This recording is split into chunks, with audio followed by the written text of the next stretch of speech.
Caleb Williams gets compared a lot to Patrick Mahomes, and really, that's lazy draft analysis. So on the show today, we're going to talk to someone who evaluated Patrick Mahomes correctly back in the 2017 draft to get a sense of what's actually fair for Caleb Williams. You are Locked On Bears, your daily Chicago Bears podcast. Part of the Locked On Podcast Network, your team every day.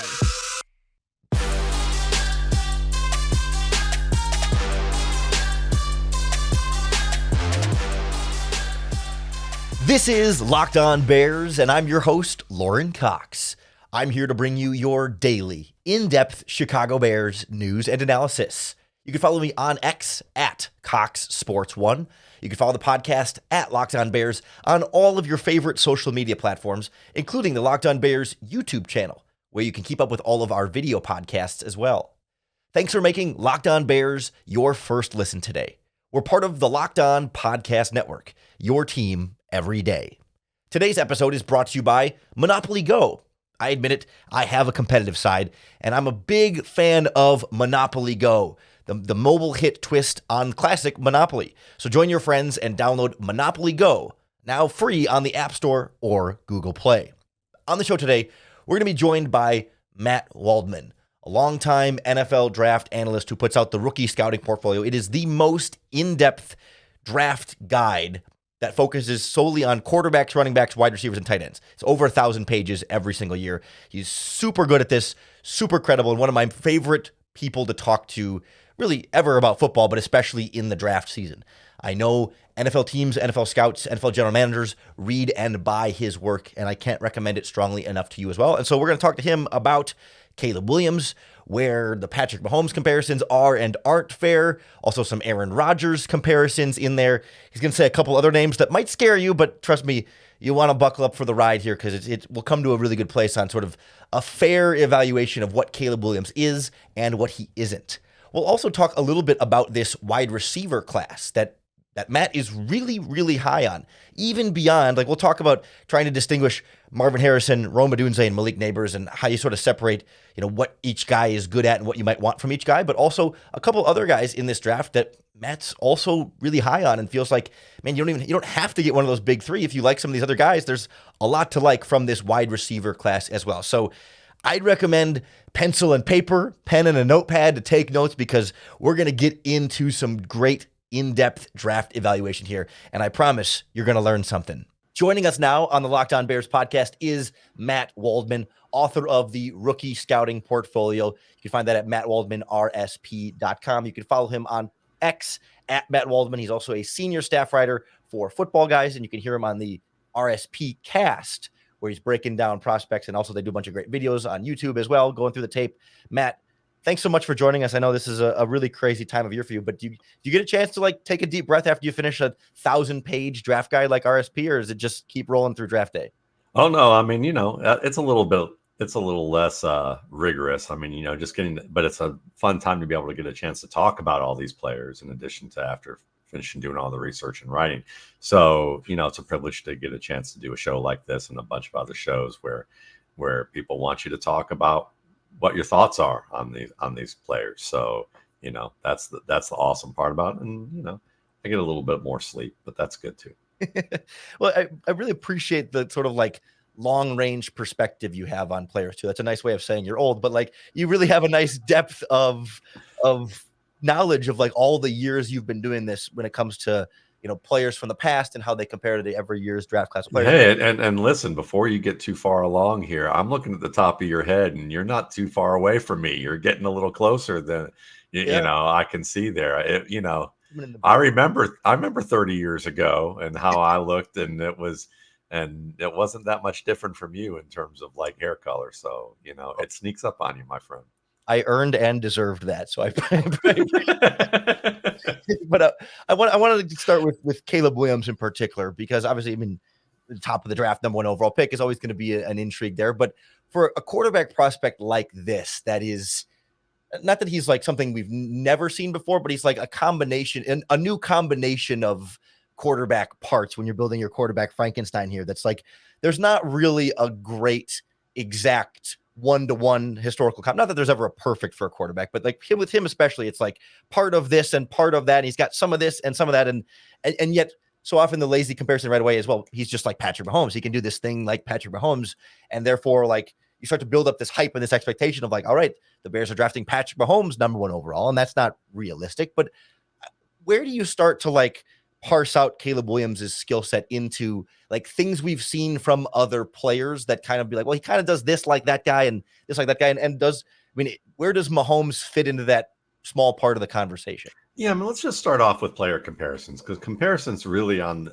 that end should be stylistic, and then and should be on multiple spectrums, and then in addition to that, maybe have a little bit more of range with talent in terms of how close they are, how far they are at this particular point of their development. And maybe, are you comparing to the player as they are now, or are you comparing to that player to what they were when they were entering the NFL draft? So I tend to like to compare a player to a number of guys, because really quarterback is a stage performance. It's a stage craft. It's a performance craft. It's not a science.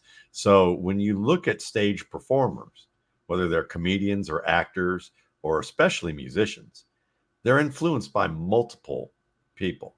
And some people you've never even heard of, or you would, if you're a casual listener to music, you might compare it like sports and be like those folks at the bar who are like, well, Wes Montgomery couldn't hold a candle to Jimi Hendrix, and not have any clue what they're talking about, because they're two different genres of music, but still one maybe did have that influence on another. Or how, some of the great saxophone players in the world listen to blues guitarists, and you would go, I never thought of that. And then if you really had someone show you how they listened, you would see that.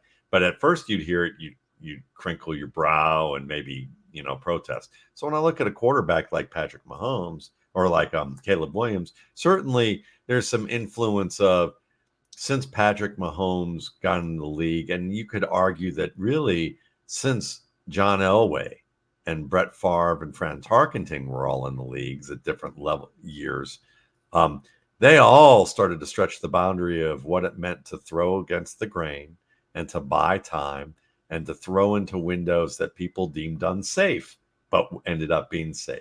Mahomes was the guy everyone said it wasn't going to work, and then he proved them absolutely wrong.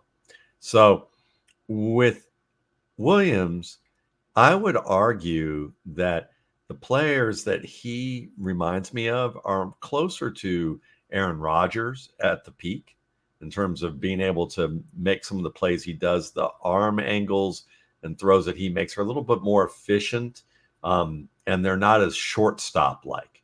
Patrick Mahomes' game, I mean, when I studied him, I basically said he's a shortstop. He's taking his shortstop influence and playing quarterback, and that's okay. Let's not freak out about it. It's a good thing for him, and there's a lot of logic underpinning his plays. I think Williams is a little bit more of a traditional quarterback who can do some off-script things, but his throwing it has a more traditional release. And it's more in the realm of Aaron Rodgers, Jay Cutler, Jeff George, players who, when people hear those names, they're thinking about the outcome, and they freak out when you say Jay Cutler, especially in Chicago, or Jeff George, and because he was nearby and they saw how his career was. But in terms of arm talent and how they threw the football, not the decisions they make, there's some similarities. And if you just rated those two players I mentioned on physical skills for playing the position as throwers, they'd be in the top probably 2% of most quarterbacks in the history of the game.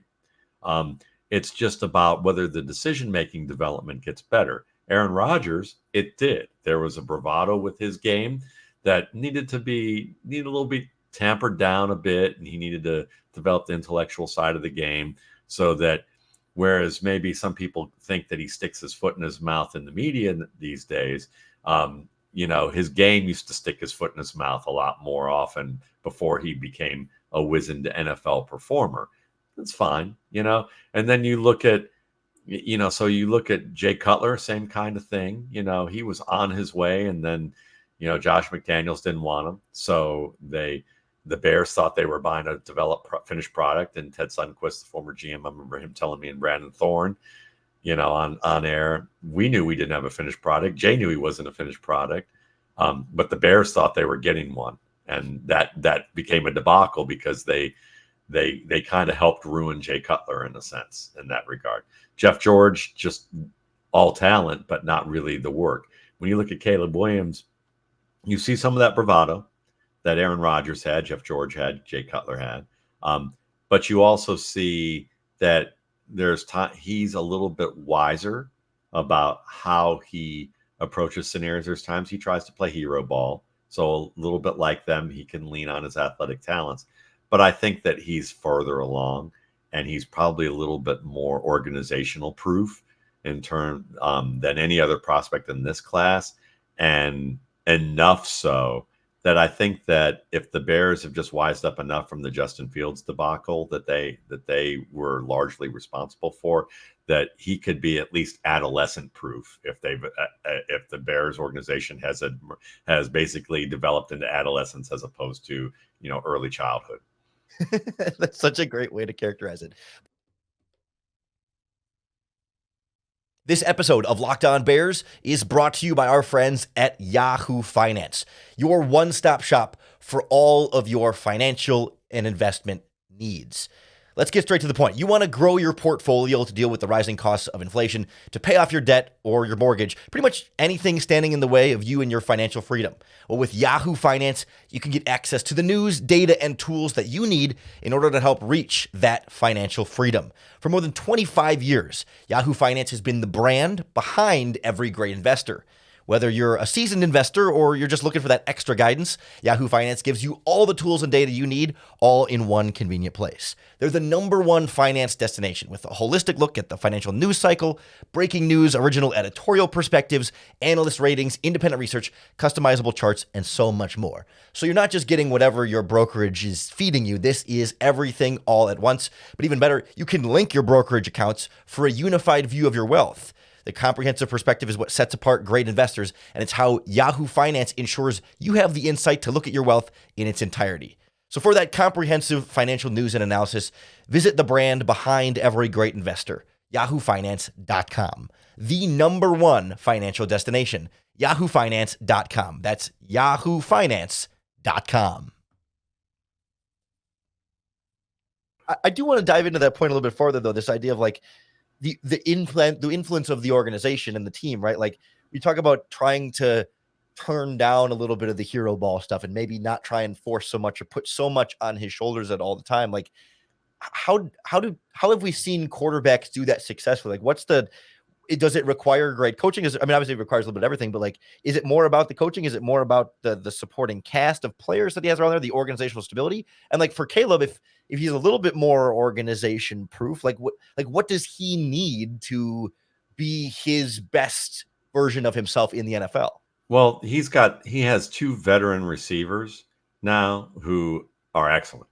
You've got DJ Moore, who's at the peak of his career physically, and is at that peak really where the physical and the conceptual are meeting at their peak levels. And so that's great. You've got someone at the top of their game. You have Keenan Allen, who may no longer be at the top of his game, though statistically you'd have an argument otherwise. Conceptually, he's at the top of his game, but physically maybe there's going to be concerns. But both of them, good performers get better even faster when they're around other good performers that they have to interact with. Because when they're playing with other great players, those great players make few mistakes. So you don't have to overthink anything, and you don't have to engage in as much hero ball. And when you do, they're actually on the same page with you.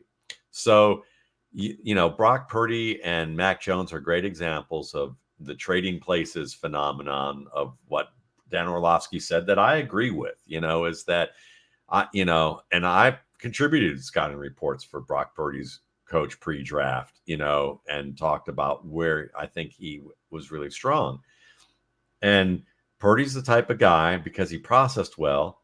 Well, if everything's theoretically on point and you process well and you have good talent around you, you're gonna get better faster because you're not questioning yourself on things that you shouldn't have to.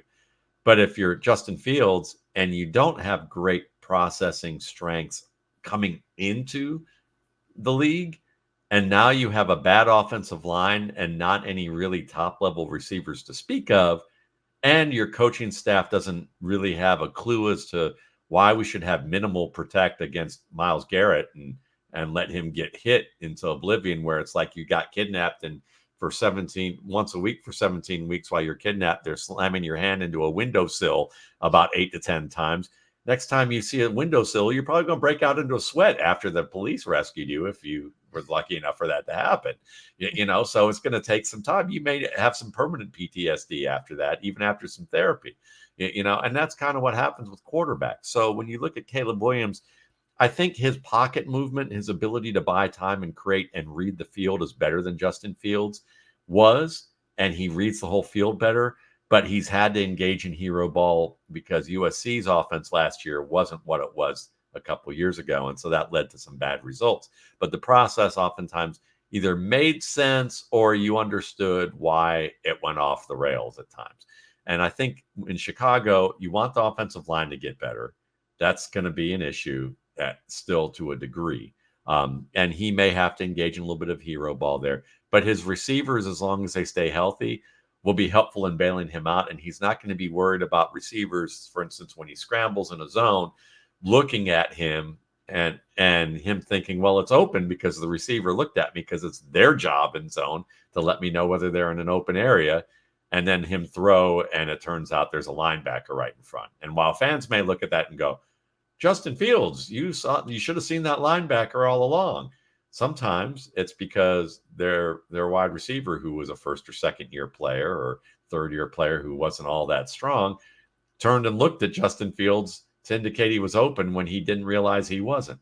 And if you're reading one side of the field and you have to turn, more than 90 degrees to the other at plant and throw, and your receiver is the one holding the rope for you on that mountain and giving you the signal that the rope is secured to the rock, and it isn't, well, people will go, you're stupid for climbing that rope that wasn't secured to the rock. But that's not really how it worked. So for Williams, he has at least half of the infrastructure you're looking for.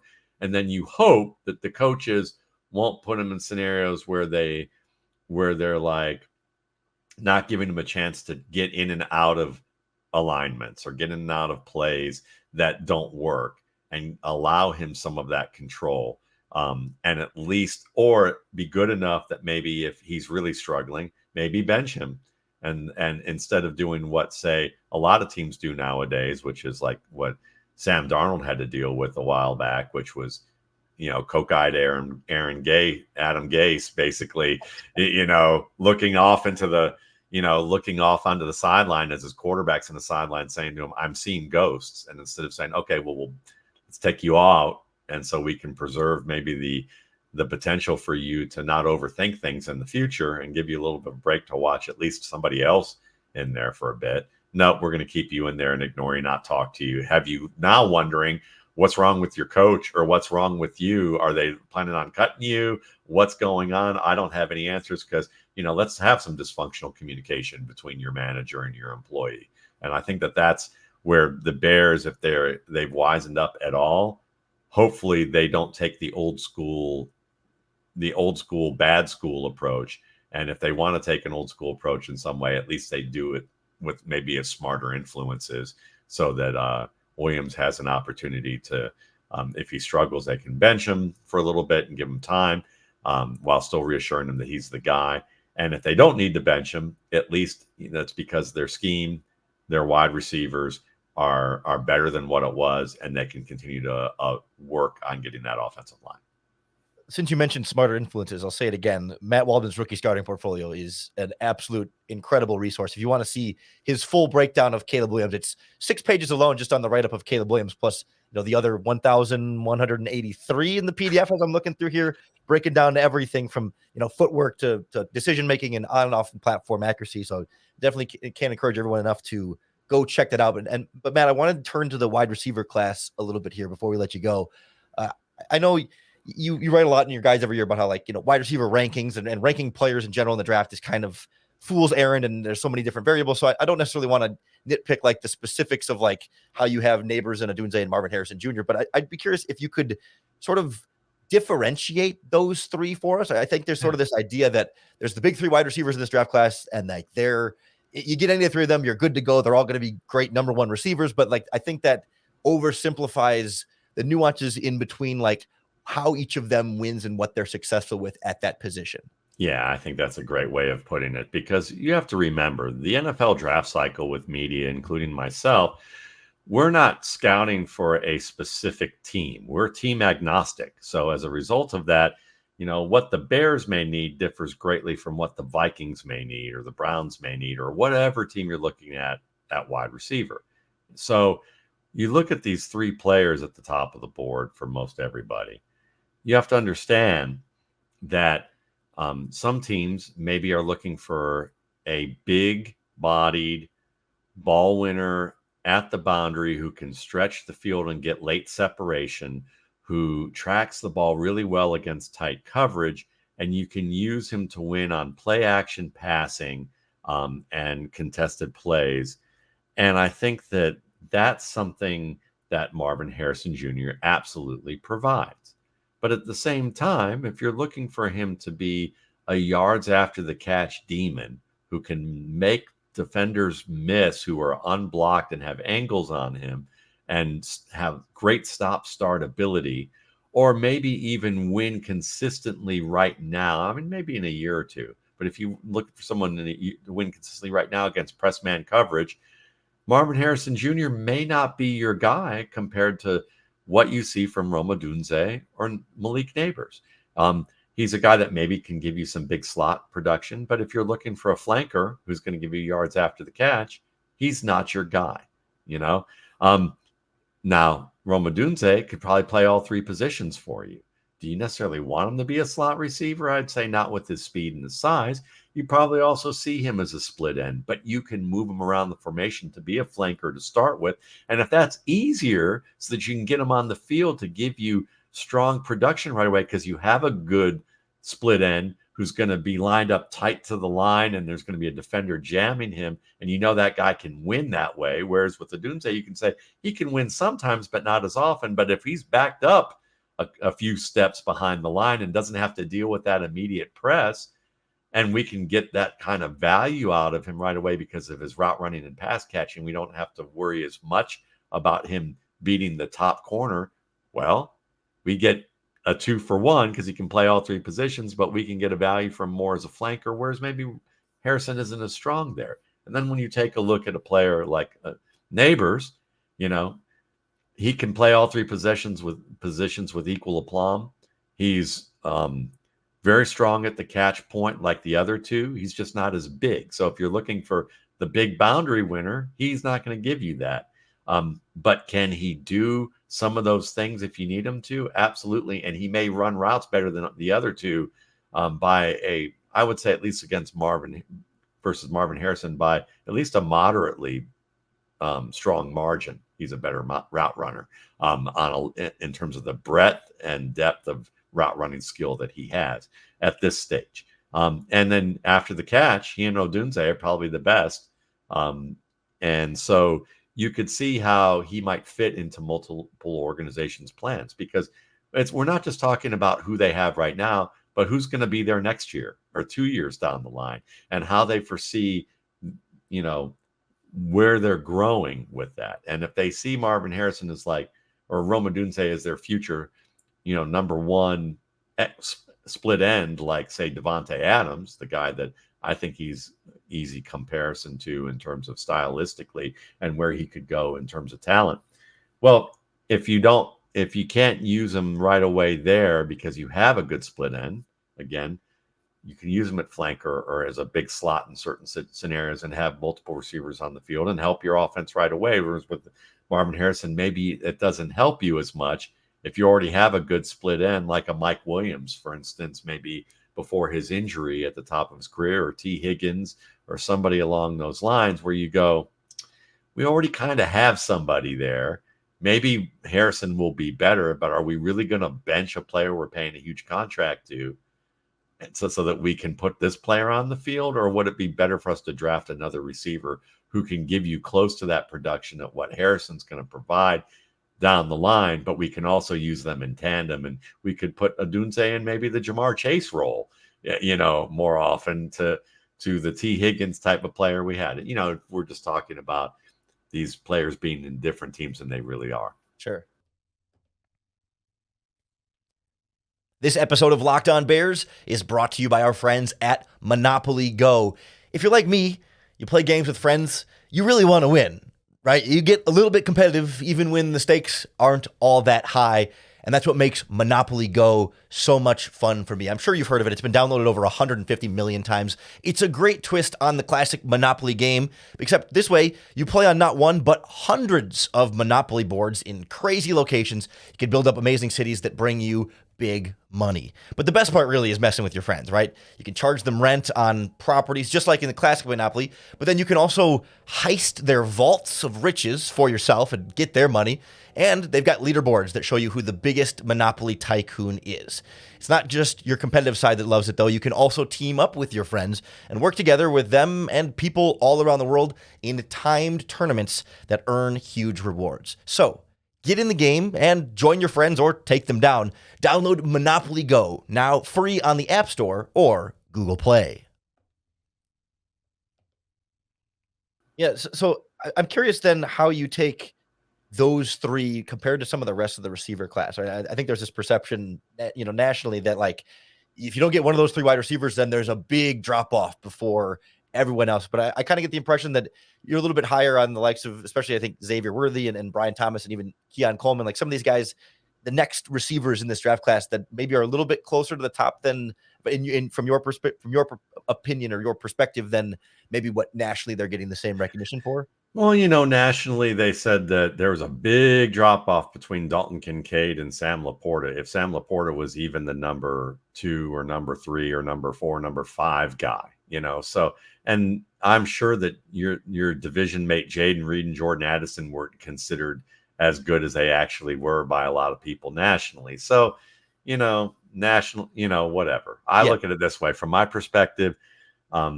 2014 was one of the best classes in terms of potential versus reality. In terms of, you had Mike Evans, Odell Beckham Jr., Sammy Watkins, Devontae Adams, Brandon Cooks. That's just I believe Devontae Adams I mentioned in there too. There were a number of good prospects that turned out to be good, but from the strength of pre-draft, it was still a very good class. We know that post-draft things are going to happen where they don't always work out, and the fraction of those players are going to be good. But this class rivals that one. This class rivals that 2014 class in terms of strength. I think that I probably have 8 players with grades that would have put them in the top 3 in most of the classes I've seen in the past 5 years, that any of them could have been in that range. And there's 17 players on my board who really, if they end up on the right depth chart where there's not already established professionals who have skills, and they can stay healthy and maybe, and get on track early in camp, could probably start right away. Now, I realistically know there's not going to be 17 wide receivers who do that in the NFL. If that happens, the whole world's going to be turned upside down. Dogs and cats are going to be living together, all that kind of thing. But, when we talk about it, if you divide that number by, like, say 7 and you get 2 or 3, if you're looking at somewhere between 2 and 3 player, or 6 and by 2 or 3, from that standpoint, you're doing pretty good. And I would say that, as a result of this, within the next 3 to 4 years, if you do that, and I think there's like 20 or 30 players, you're talking about 6 to 8 options who could be at least contributor level players, no worse than a Darnell Mooney, who at least went in during Mooney's best seasons. You can look at it from that perspective. And I think that this class has that potential. Yeah, absolutely. Well, Matt, we really appreciate the depth of knowledge here, the depth of the RSP as well. Your breakdowns are some of the best I ever see. So I really appreciate you making the Thank time you. for us every year. I also want to make sure we carve out a quick minute here for the RSP. Also is part of a charity effort that you do. You donate to Darkness to Light, and I was hoping you could talk a little bit about how that works for you and what that organization is and why it's important for you to contribute to them with the proceeds from the RSP. Sure. When the Penn State scandal came to light like over 12 years ago, I sat and watched how it unfolded, and I looked back at the football community, and as football fans, we're all kind of tribal in our viewpoints of things. I mean, that's just how we are. It's part of the fun of it. But the downside of being somewhat tribal is that you may support things at all costs when someone's whistleblowing what it is that's part of your tribe. And then you look back at it and go, I wish I hadn't behaved that way. I wish that I had known different. I didn't know. Most people claim ignorance, and they were. And it's okay. We all have things to learn. But when I watch that, and being a parent and seeing how sexual abuse of children, which is the issue at hand, is a really insidious issue that isn't necessarily, and how people always look at it as it's the weird guy in the van with no windows offering candy to their kid, when it's in reality it's a much more taboo thing nobody wants to talk about, because it usually involves a sibling, or a parent, or a close relative, or a close neighbor that everyone knows and trusts. And then when the child reports the behavior, everyone doesn't rally around the child. They end up rallying around the victimizer, or at least letting the victimizer have sway by not doing anything. And now the child is further traumatized than they were in the first place. And so Darkness to Light is an organization devoted to training people on how to prevent sexual abuse through helping them identify potential grooming habits of pedophiles, and how to make sure that they put their kids in environments where they're safe. And that when it unfortunately does happen, that they understand how to approach it when a child reports it or a parent reports it, so that they don't further create additional trauma, and handle the situation correctly.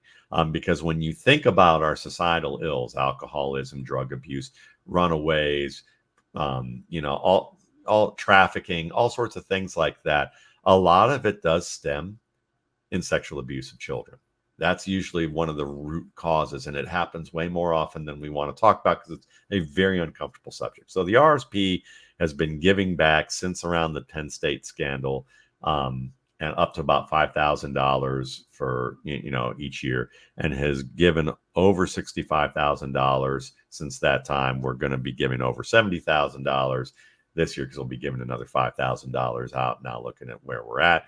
And so we're really proud of that. If you just want to donate to them, you're going to get a great draft guide if you go to mattwaldman.com and order it, and you'll know you're going to help contribute to that. And I appreciate that. But if you would just prefer to donate to them, go to d2l.org. They are very well graded on Charity Navigator, so they use their money responsibly. Penn State has worked with them. Michigan State has worked with them. A lot of government organizations, civic groups, things like that. So you can go there and be a part of a solution that is much needed. And I'll say that's D and then the number 2L, not T-O, D number 2L.org. Thank you. Really appreciate your work, your charitable giving there, your analysis. And hopefully once the draft weekend is done, you can take some time off, take a breather here and relax before. I'm sure 2025 scouting tape is already getting started though. Yeah, I'm getting some things infrastructurally ready, little changes here and there to what I want to do. That's part of what my process is about, is continuously improving. So, but I'm getting some time off, binge watching some movies and stuff like that. Well, great. Well, thanks so much, and we'll do it again soon. Sounds good. Thanks, Lauren. Thanks again to Matt Waldman from the Rookie Scouting Portfolio for joining us on the podcast today.